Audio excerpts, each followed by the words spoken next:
You are not welcome here. I know. That's why I came. Your steward is stealing from you. I can prove it. I can prove it. By autumn, the woman he turned away held the keys to everything he loved. He said it plainly, without cruelty, which was somehow worse than cruelty. Cruelty would have given her something to push against. You are not welcome here.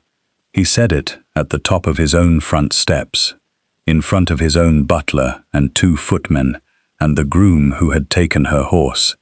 And he said it as though he were stating the weather.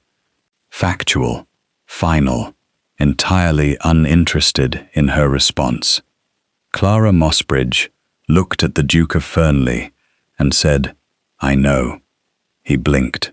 It was a single, rapid blink, the blink of a man who had expected argument and received agreement and did not immediately know what to do with it.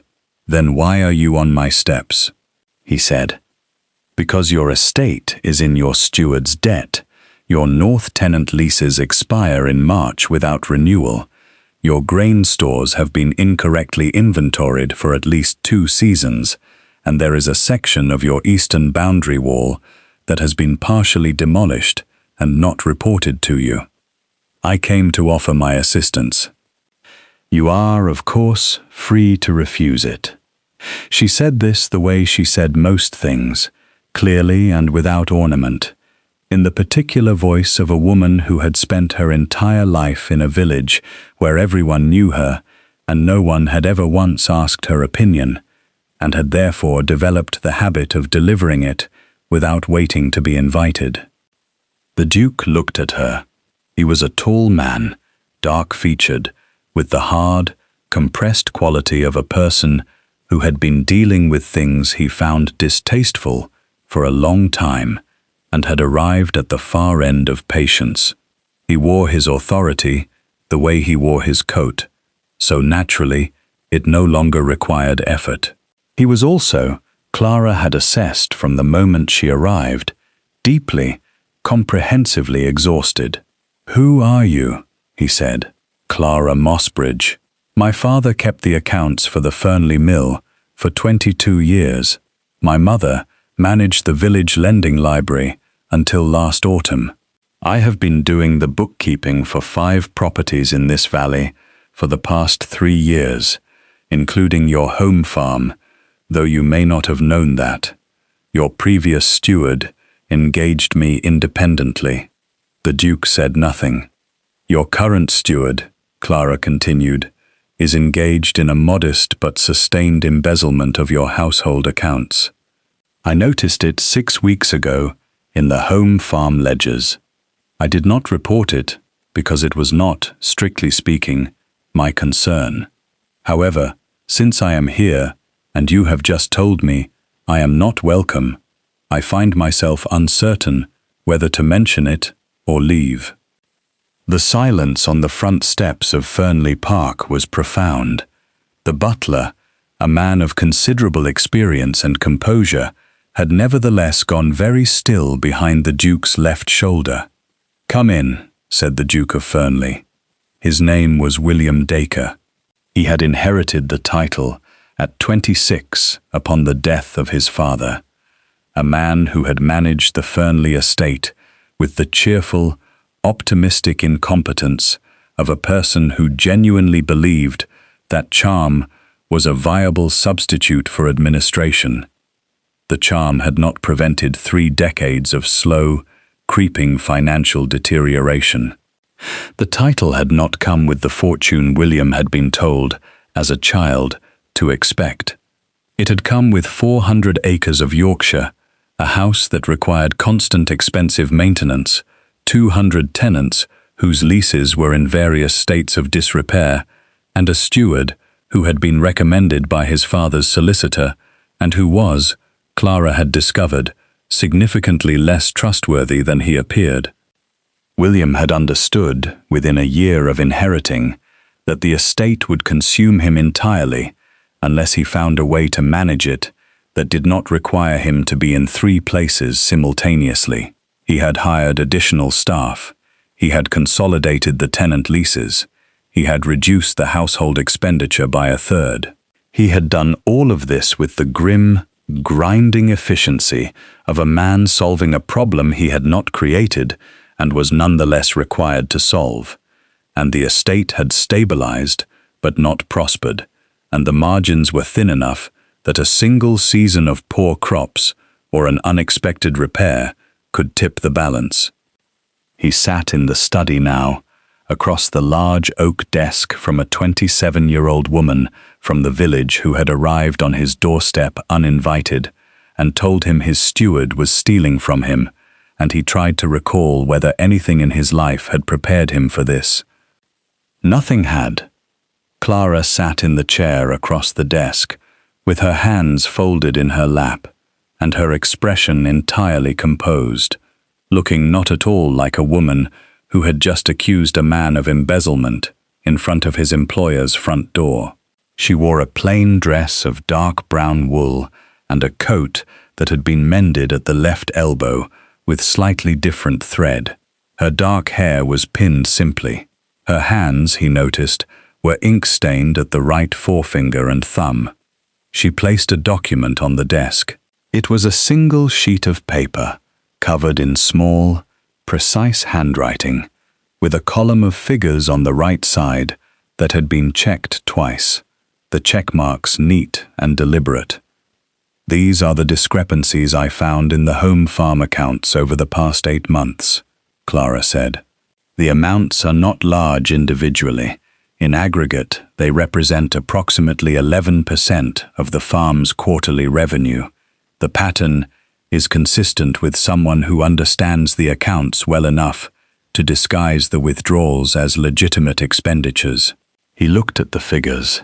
He had a good head for numbers himself, had needed one, and he followed her accounting in less than 2 minutes, with the speed of a man recognizing something he should have seen before. He set the paper down. "Why," he said, "did you not bring this to the magistrate?" "Because the magistrate is your steward's brother-in-law." A pause. "And why bring it to me at all? You said it was not your concern." "It was not. But I walked past the north wall of the estate last week, and I saw the breach in the boundary. It has been there at least a month. No one has repaired it. No one has told you. That means your staff is either incompetent or afraid of your steward, and either answer is a problem that will compound itself if it is not addressed." She paused. "I live in this valley. The health of this estate affects everyone in it. I am not in the habit of watching avoidable problems worsen for the sake of minding my own business." William looked at her. He looked at the document again. "You said you have been doing the bookkeeping for 5 properties." "I have. And the home farm accounts." "You were not employed by me?" "No, I was employed by Mr. Fenn, your steward. He required assistance with the quarterly reconciliation.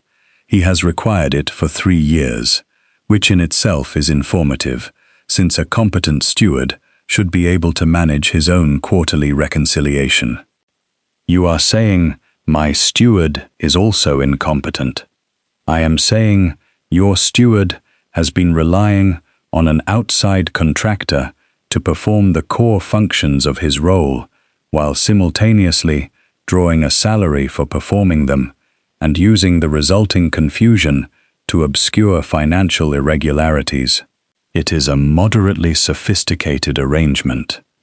William sat back in his chair. He pressed his fingertips together. He looked at the ceiling, and then looked back at Clara, who had not moved, and whose expression had not changed.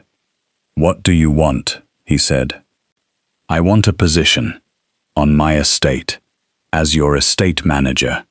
The silence that followed was of the kind that has a specific weight. William did not immediately speak. Clara did not attempt to fill the silence. She had made her case. She was waiting. "You are a woman," he said. I am.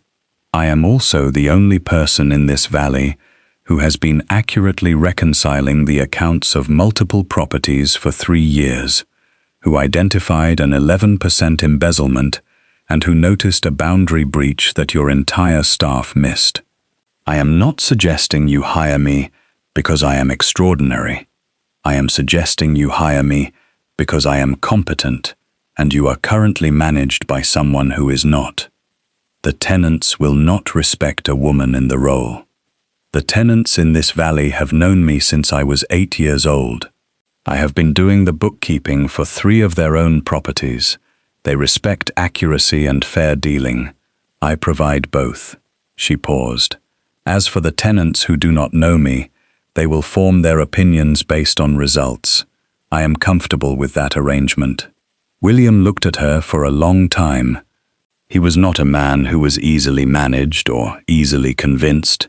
He had spent 6 years building a functional suspicion of people who appeared too conveniently capable, because in his experience, convenient capability tended to conceal inconvenient motives. But the figures on the document were accurate. He could see that, and the boundary wall had been breached for a month, and Fenn had said nothing, and the quarterly reconciliation, which Fenn had always presented as evidence of his own diligence, had apparently been produced by the woman sitting in front of him. "I will consider it," he said. "I need to review your other accounts." "Of course." Clara produced a slim folder from the bag she carried and placed it on the desk. References from the 4 other properties, with 3 years of reconciled accounts for each. You are welcome to verify them directly. She stood up. She gave a precise, composed nod. She turned and walked to the door. "Miss Mossbridge." She stopped. "I said you were not welcome here." "You did." "I was not yet informed that you would be bringing me evidence of embezzlement. I may have been premature." Clara looked at him over her shoulder. "You were," she said. She left.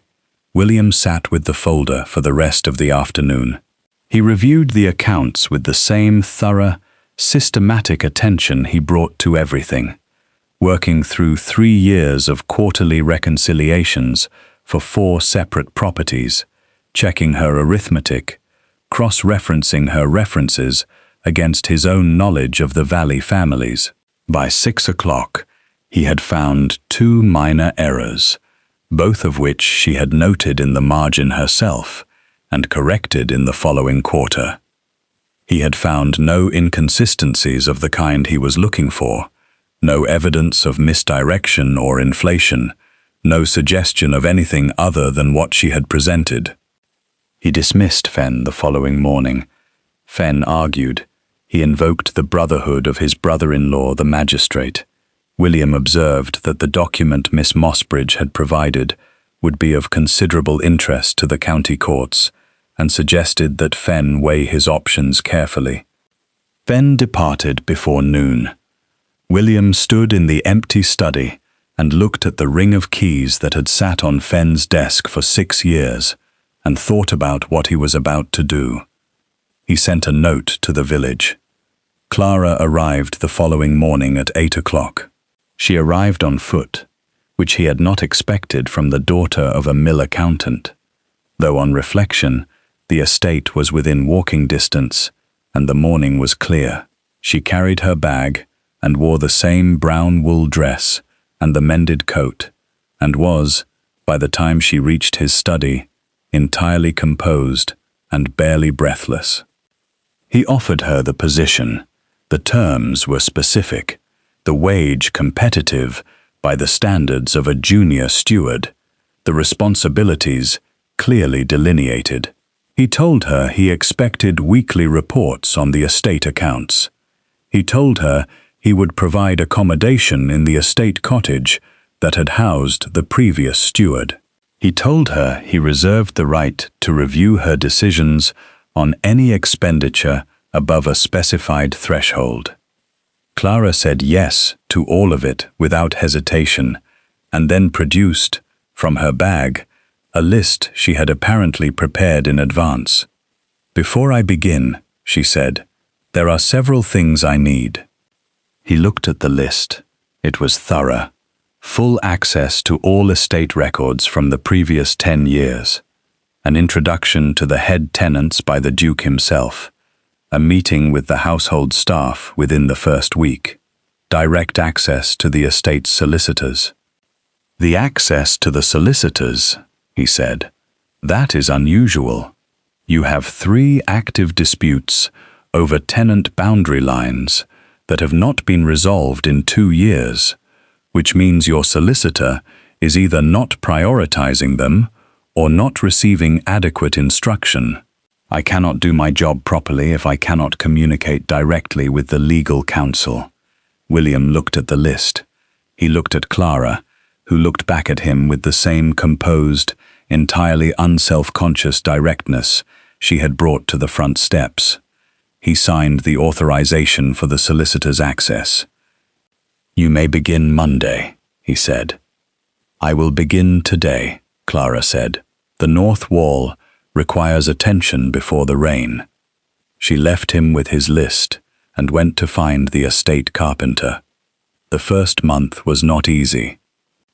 The household staff received her with the spectrum of reactions that always accompanies a change of authority, from the wary compliance of people waiting to see whether the new arrangement was permanent, to the active hostility of those who had benefited from the previous arrangement.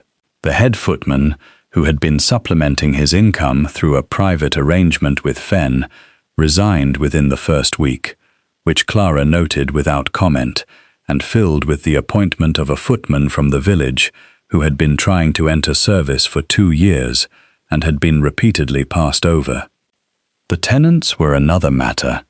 She had told William they would judge her by results, and she meant it, but the interim period between her arrival and the first visible results was going to require a level of patience on her part that she could manage, and a level of restraint on his part that she was less certain about. He came to the estate carpenter's yard on the 3rd day to find her in conversation with a tenant farmer named Greywell, who had been disputing his boundary line with a neighboring tenant for 2 years. The conversation was not going smoothly. Greywell was a large man with a weathered face and an opinion of female authority that had been formed sometime in the previous century and showed no signs of updating itself.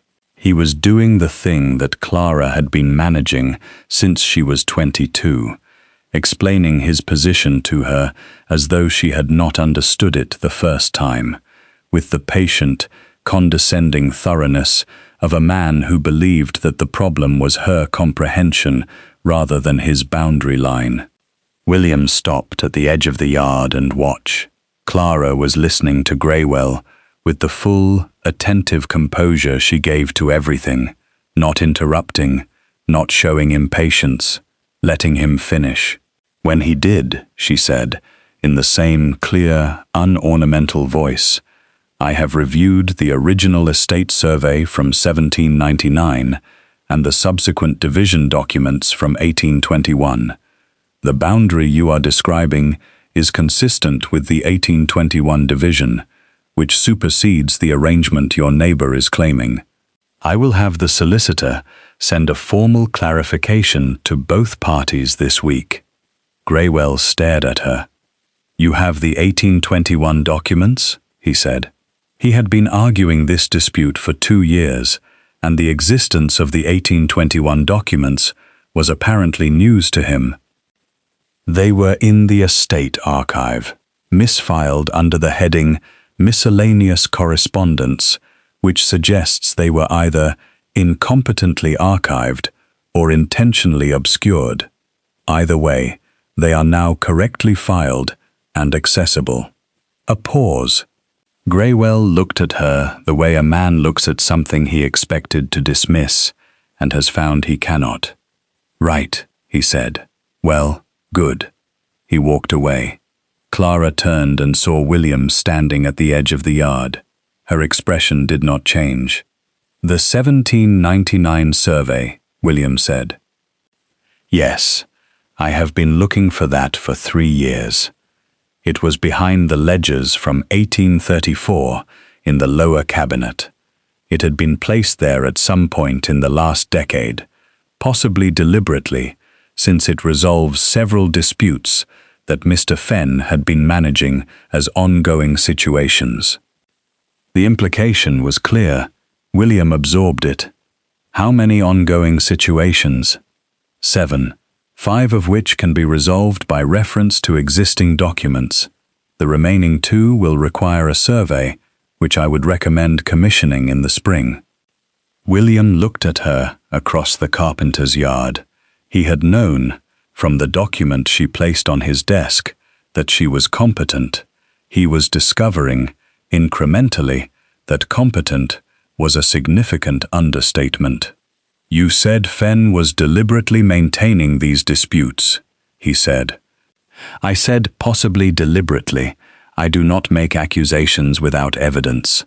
What I can say is that the 7 disputes I have identified were all sources of ongoing fee income for the solicitor your steward employed, and that your steward and that solicitor shared a club membership in Harrogate. William was quiet for a moment.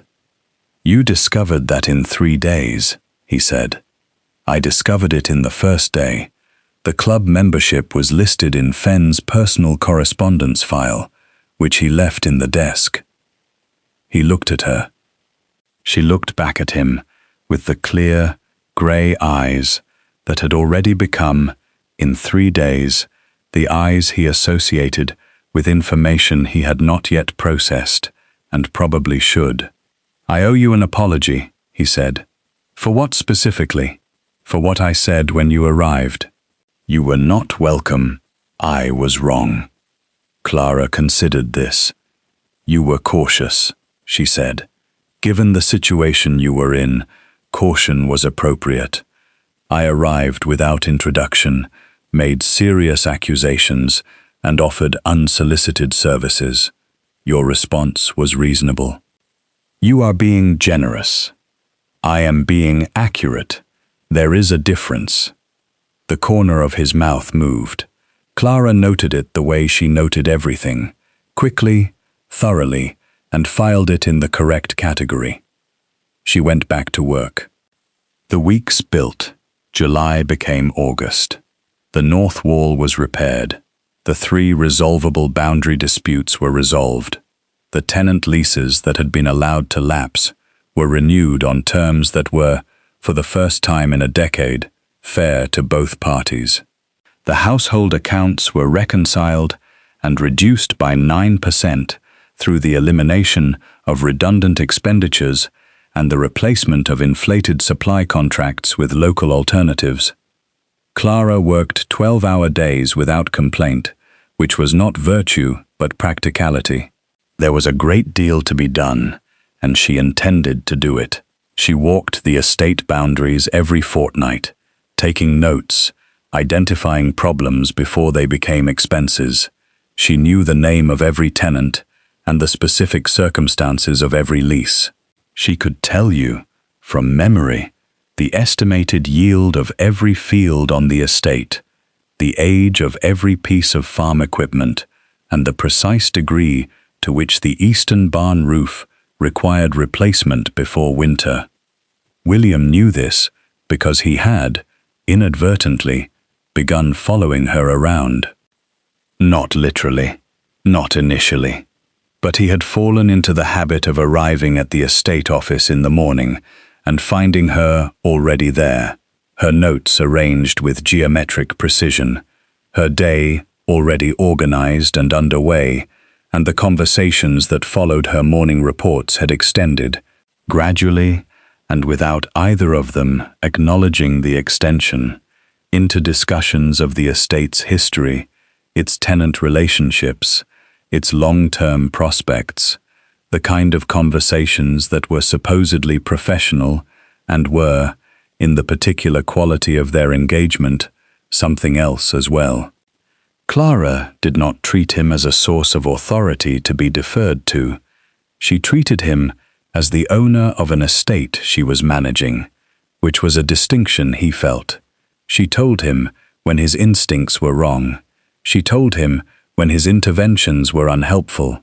She had told him, on one specific occasion, that his attempt to personally adjudicate a dispute between two tenant families had made the situation materially worse, and that in future she would appreciate if he would allow her to manage tenant relations before he became personally involved.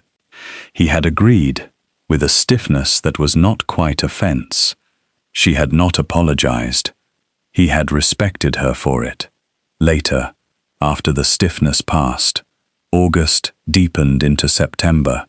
The grain stores were inventoried correctly for the first time in 2 years. The accounts showed a surplus that the estate had not seen in the previous decade. The tenants, who had started the summer watching Clara with the cautious skepticism of people waiting for her to fail, had shifted to something that was not quite trust, but was moving in that direction, driven by the simple, accumulating weight of problems solved and commitments kept.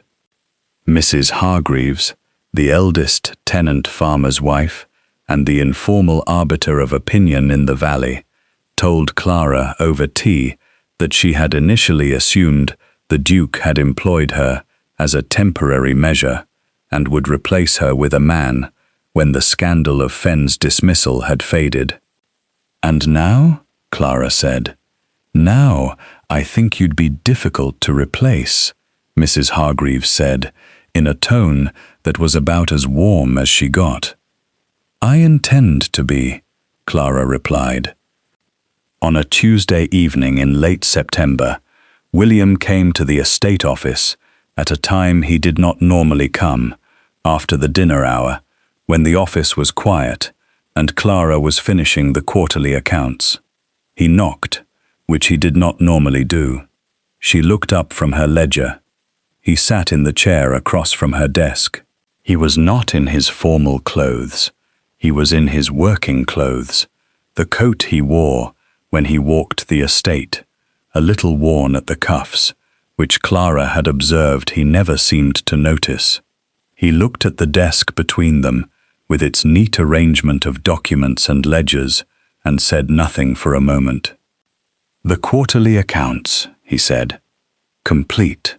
I will have the full report tomorrow. I have been thinking about the drainage project in the lower fields. The estimate from the civil engineer arrived this afternoon. It is on the left side of the desk." He picked it up. He looked at it. He set it back down. Clara looked at him. She looked at the estimate and back at him and said, with the accuracy she brought to everything, "You did not come about the drainage project." A pause. "No," William said. The office was quiet. September darkness had closed in around the windows. The lamp on Clara's desk cast a small, warm circle of light across the papers between them. "I owe you something," William said. "The drainage project is in the estate budget. You do not owe me anything." "Not the drainage project." Clara waited. "When you arrived in April," William said, "I told you that you were not welcome. I told you this before I knew who you were or why you had come. I told you this because I was tired and because I had been managing a deteriorating situation, and the arrival of an unknown woman on my steps felt, in that moment, like one more thing I did not have the resources to address." I understood that, Clara said. "I told you at the time." "You told me I was premature. That is not the same as understanding it." Clara looked at him. He was looking at the desk, at the edge of it, and his expression was the particular expression she had been cataloguing since April, the one beneath the authority, beneath the careful management. The exhausted, genuine face of a man who had been carrying things alone for a long time. "I was not entirely honest," she said. He looked up. "When I came in April, I told you it was about the estate. the embezzlement, the boundary wall, the tenant leases. All of that was true, but not complete. My father died in February. He had managed accounts in this valley for 22 years. He knew every family, every property, every dispute and arrangement and unwritten agreement. When he died, I realized that everything he knew died with him, unless someone took it up. I had been doing the work informally. I wanted to do it formally. I wanted to do it properly. She paused. I came to you because this is the largest estate in the valley, and because it was the one most visibly in need of management. But I also came because if I had not, I think I would have spent the rest of my life doing the same work at half the scale, and I did not want that. You wanted more. I wanted to be useful at the scale I was capable of. Yes. William looked at her across the lamplit desk. Clara looked back. The distance between them, measured in actual feet, was approximately 4. Measured in the other way, it was considerably closer than it had been in April. The estate has not been this solvent in 11 years, he said. I reviewed the historical accounts last week. 12, if you include the anomalous year when your father sold the Harrow parcel. 12 years then. He paused. I would like to discuss the spring survey. I thought you did not come about the drainage. I did not come about the drainage specifically. I came about all of it, about the spring survey and the Northfield leases and the drainage and the estate generally. He stopped. And about you. The lamp flickered. Somewhere in the house, a door opened and closed. About me, Clara said. She kept her voice even, the way she kept everything, but her hands, resting on the desk, had stilled. I have been managing this estate for 6 years, William said. For 6 years I have managed it alone, because the alternative was to trust someone I had not yet found reason to trust. In 6 months you have changed the accounts, the tenants, the staff, and the legal situation. You have done this correctly, quickly, and without once requiring me to rescue you from a decision. He paused. You have also disagreed with me on 7 separate occasions, corrected me on 3, and told me I was making things worse on 1, and on every single one of those occasions, you were right. 8 occasions, Clara said. You are forgetting the apricot tree. The apricot tree was not a disagreement. It was an intervention. It was both. The corner of his mouth moved, the same movement she had been filing for months, occurring more frequently now, reaching closer to the full form it was approaching. Clara, he said. Her name, the first time. She noted it with the precision she brought to everything and gave nothing away. Yes, I am going to say something I have not said to anyone in 6 years, and I would ask that you receive it with the same directness you bring to everything else. I will try.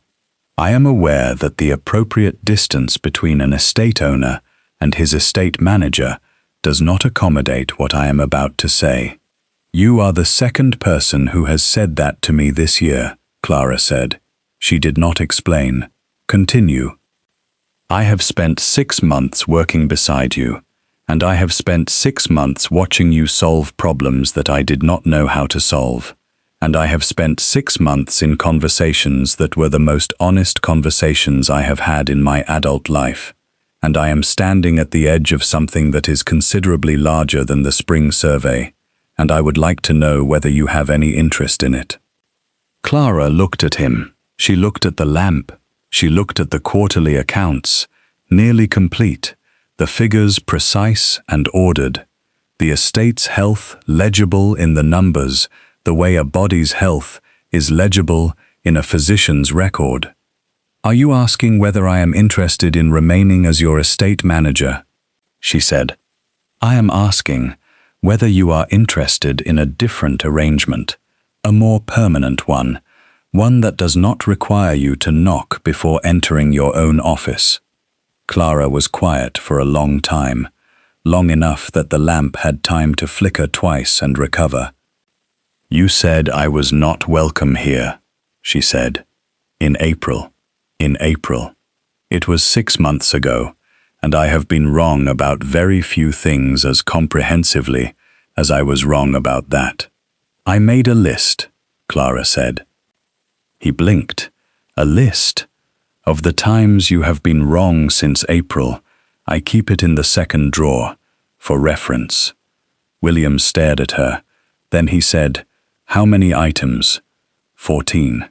"You have been keeping a list of my errors. You told me to review your decisions on any expenditure above a specified threshold. I took a broad interpretation of the instruction. That is not what it meant." "I know. I took the broad interpretation anyway." He looked at her. Clara looked back. The lamp burned between them, warm and steady, and the estate accounts lay complete on the desk, and the keys to the estate, which she had been carrying since the second week of May, hung at her side, where they had been since then, and outside the window, September was turning the valley gold. "The list," William said carefully. "Is it a deterrent or a record?" "It is a record," Clara said. "I do not keep deterrents. I keep information." "And what does the information tell you?" Clara looked at him across the desk, at this man who had told her she was not welcome and had been wrong, who had inherited an estate in decline and had managed it with grim competence and no one to share the work, who sat in her office in his worn cuffed coat at the end of a September evening because he had come to say something that was not about the drainage. "It tells me," she said, "that you make 14% fewer errors than you did 6 months ago, and that the trend is continuing, and that the long-term projections are favorable." William was quiet for a moment. Then he said, "That may be the least romantic thing anyone has ever said to me." "I am an estate manager," Clara said. "I speak in figures." "Then let me speak plainly, please." He stood up. He walked around the desk. He stood before her with the quiet, steady certainty of a man who had made a decision after careful, thorough analysis and was prepared to stand behind it, which was, in Clara's experience, the most reliable kind. "I would like to offer you a more permanent position," he said, "not as estate manager, as my partner, in the estate and in everything else, because the estate and everything else are, at this point, inseparable from you, and have been since at least July, and I am tired of pretending otherwise." Clara stood up. They were very close. In the lamplight, she could see the particular quality of attention in his face, the same attention he brought to the estate accounts, systematic, thorough, entirely without performance. He was not charming her. He was not performing for her. He was looking at her the way he looked at a problem he had been working through for some time and had finally resolved. "The 14 errors," she said, "they are not a deterrent. They are evidence." "Of what?" "That you course correct, that when you are wrong, you adjust. That you do not defend your mistakes, because defending them would cost more than correcting them." She paused. "It is a rare quality in men of your position. You have made a study of men of my position. I have made a study of everyone. It is occupational." "And your conclusion?" Clara looked at him. She reached into her pocket, where the estate keys hung on their iron ring, the ring that had been Fenn's and was now hers, the keys to the storerooms and the granary, and the tenant record room, and the estate office, and the house itself. She placed them on the desk between them. "My conclusion," she said, is that the long-term projections are favorable and the arrangement should be made permanent. William looked at the keys. He looked at her. 14 errors, he said. 14, she agreed. And you kept a record. I keep records of everything. It is how I function. Then I suppose, William said, I should endeavor to give you fewer items to record. You will fail, Clara said pleasantly. But the trend will continue. I have accounted for it in my projections. He kissed her. It was, like everything in their 6 months, purposeful and honest, and entirely without unnecessary ornament. She kissed him back with the same quality, the way she managed everything, knowing exactly what she was doing, and having decided it was worth doing. When they separated, she picked up the estate keys from the desk. She looked at them, the heavy iron ring, the accumulated authority of an estate made functional again. The drainage estimate, she said. I have reviewed it. And your recommendation was correct. I will commission the survey in the spring. She tucked the keys back into her pocket. You should know that I intend to renegotiate my contract. William raised an eyebrow. You intend to renegotiate while also accepting an offer of marriage. They are separate arrangements. One is professional, one is personal. I do not conflate them. You are the most unusual woman I have ever encountered. I am a woman who keeps records and takes the broad interpretation of instructions. This was apparent from the first day. You had the relevant information and you chose to proceed. Any outcomes are your own responsibility. William looked at her in the lamplight. This woman who had arrived on his steps in April with evidence of embezzlement and an offer of assistance, and had proceeded, in 6 months, to rebuild his estate, correct him 14 times, and become, without either of them designing it, the person he could not imagine the estate or any other part of his life without. Clara, he said. Yes. The apricot tree. You were right about that too. She picked up her pen. She opened the notebook in the second drawer. She made a small notation. 15, she said. She returned to her quarterly accounts. William sat in the chair across from her desk and watched her work, and the lamp burned steadily between them, and outside the windows of Fernley Park, September turned to October, and the valley went gold, and the estate, for the first time in 12 years, was exactly as it should be. The autumn was busy. It was always busy. The final gathering of what the year had produced, the accounts settled and the stores confirmed, and the plans laid for what the winter required and what the spring would demand. Clara moved through it with her characteristic, unhurried efficiency, never rushed, never idle, always exactly in the place the work needed her to be.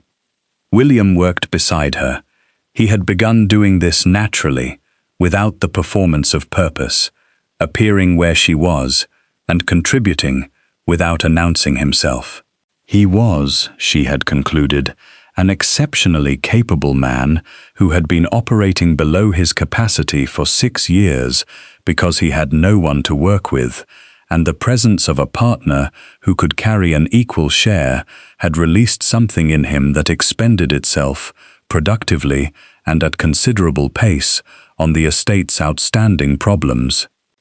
By the end of October, the spring survey had been commissioned. The drainage plans were finalized, and the tenant boundary disputes were reduced from 7 to 2. The household accounts showed a surplus for the second consecutive quarter. Mrs. Hargreaves sent a pot of preserve to the estate office, with a note that said simply, "Well done," which from Mrs. Hargreaves was equivalent to an oration. William's mother arrived in November. She arrived in a carriage that bore the Dacre crest and expressed, in her manner and her observation of every detail of the estate, the full force of a woman who had spent 30 years watching the property her husband inherited deteriorate and had harbored opinions about it that she had been unable to act upon. She was shown into the estate office on her first morning. Clara was at the desk. William was at the secondary table, reviewing the drainage plans. The Dowager Countess, which was her correct title, though no one seemed to use it, looked at the office, at the organized documents, at the accounts on the wall, at the keys at Clara's hip, and at her son, who had the loose-shouldered, more present quality of a man who was no longer carrying everything alone. "You are Miss Mossbridge," the Dowager said to Clara. "I am, Your Grace. My son wrote to me about you." A pause. "He said you were the most competent person he had ever encountered, that you kept a list of his errors, and that he intended to offer you a permanent position." "All accurate," Clara said. "He did not mention that the permanent position was matrimonial. That is because he wrote the letter in September, and the matrimonial component was not formalized until the 23rd. The Dowager looked at her son. "She keeps records," William said. "I see that." The Dowager looked back at Clara with an expression that was assessing without being unkind. "The mill accountant's daughter. Yes, your father kept excellent accounts for this estate for 22 years. "He did. You are better." Clara did not allow herself to show the particular quality of feeling that this statement produced. She kept her expression composed and said, "I had his records to work from. He laid the foundation." The Dowager made a sound that was not quite approval, but was adjacent to it. She sat down in the chair across from Clara's desk, with the confident ease of a woman who sat wherever she chose, and she looked at the quarterly accounts that Clara had arranged for her review, and she read them, and she said nothing for a very long time. Then she said, "The drainage project, when will it be complete?" "Spring, if the weather holds, summer at the latest." "Good.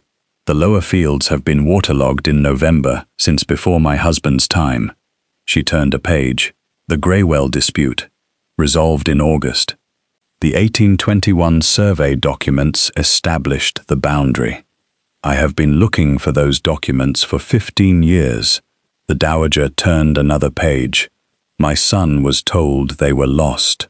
Clara did not say anything about Fen. Some implications were better made by the evidence than by the speaker. The Dowager set down the accounts. She looked at Clara with the direct, comprehensive attention of a woman who had spent her life assessing people and had very few remaining surprises left in her. "You told my son he was not welcome when he arrived on your steps," Clara said. The Dowager blinked.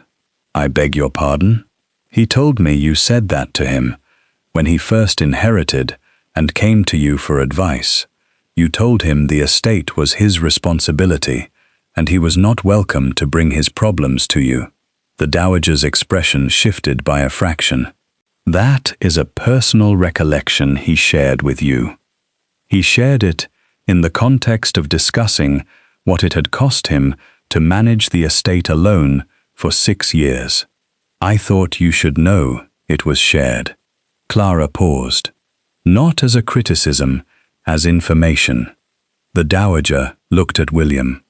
William, who had gone very still at the secondary table, looked back at his mother with the expression of a man who had not expected this particular conversation to occur on the first day of his mother's visit.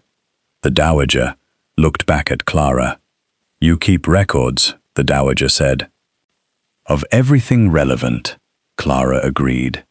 A long pause. "My son," the Dowager said carefully, "has managed this estate for 6 years with no assistance, no counsel, and no acknowledgement from his family that the situation he inherited was unfair. I was grieving. I was also wrong." She pressed her lips together. You are the first person who has said so to my face. I thought it was worth saying. The Dowager was quiet for a moment. Then, with a precision that Clara recognized, she straightened her back and said, "The apricot tree. My son's letter mentioned it. What was the argument?" Clara looked at William.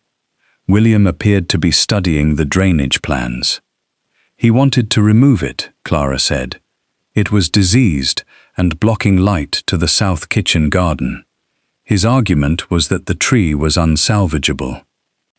"And your position?" "That it was salvageable, that a portion of the root system was healthy, that with correct pruning and treatment it could be maintained for another 10 years, that the south kitchen garden needed the established structure, and the replacement would take a decade to fill the space." "And?" He conceded the point. "The tree was pruned in September. It is responding well." The Dowager looked at her son, still apparently absorbed in the drainage plans. "She kept a list," he said, without looking up. "It is item 15. The Dowager made a sound. It was not quite a laugh, but it was adjacent to one, and in its particular quality, Clara read both the relief and the pride of a woman who had spent 30 years watching an estate diminish and was now watching it recover. "Item 15, the Dowager repeated. She looked at Clara. "You will make an excellent countess, Miss Mossbridge." "I will make an excellent estate manager," Clara said. "The countess is secondary." "She says that," William said to the drainage plans, "but she is already better at both than anyone we have had in living memory." The Dowager stood. She gave Clara a nod that was, unlike the polite professional nod of a first meeting, something warmer, something that contained the beginning of a more permanent regard. "I will want to review the south boundary survey when it arrives," she said. "I will send it to you directly," Clara said. The Dowager left. The estate office was quiet again, the lamp on the desk, the accounts in their proper order, the keys at Clara's hip. William put down the drainage plans. "She approved," he said. "She was always going to approve. She is a practical woman. She asked you a question you were not supposed to know the answer to. The apricot tree was not a secret." The comment about what she said to me when I inherited was a secret. Clara picked up her pen. "You told me in September. I remembered it. You remember everything. I remember what is relevant." William looked at her across the office. October light through the window. The estate beyond it recovering. The valley going gold. 6 months of records and revised accounts and tenant disputes resolved and error lists in the second drawer. "Is the list complete?" he asked. "The list is a working document. It does not close. Then I will keep giving you items. I account for it in my projections," Clara said. "As I said."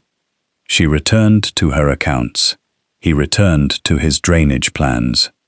The keys at her hip were warm from her body, and the estate was ordered, and the accounts were honest, and in the second drawer, beside the list, was a record that continued to grow, the evidence of a man and a woman who had decided that the long-term projections were favorable and the arrangement should be made permanent, and who were, in every way that mattered, exactly where they were supposed to be. The winter came, as winter always does, in Yorkshire, with a directness that other places could learn from. Snow covered the moors. The river slowed. The estate settled into the patient, interior life of cold months well provisioned for, and in the office at Fernley Park, beside the ledger and the keys and the second drawer and the list, 2 people worked, and the work was good, and the silence between them was the best kind, the kind that is full rather than empty, and the estate prospered, and the accounts were honest, and the apricot tree in the kitchen garden held its pruned shape against the January sky, reaching toward the light, intact. Thank you for listening to this story. If the quiet determination of Clara and the slow, earned transformation of Fernley Park stayed with you, please give this video a like and share it with anyone who loves a slow-burn romance, built on competence and honesty, rather than grand declarations. Subscribe to the channel and ring the notification bell so you never miss a new story. Tell me in the comments, what was the moment that moved you most? The front steps in April? The list in the second drawer? Or the apricot tree? I would love to hear from you. Until next time.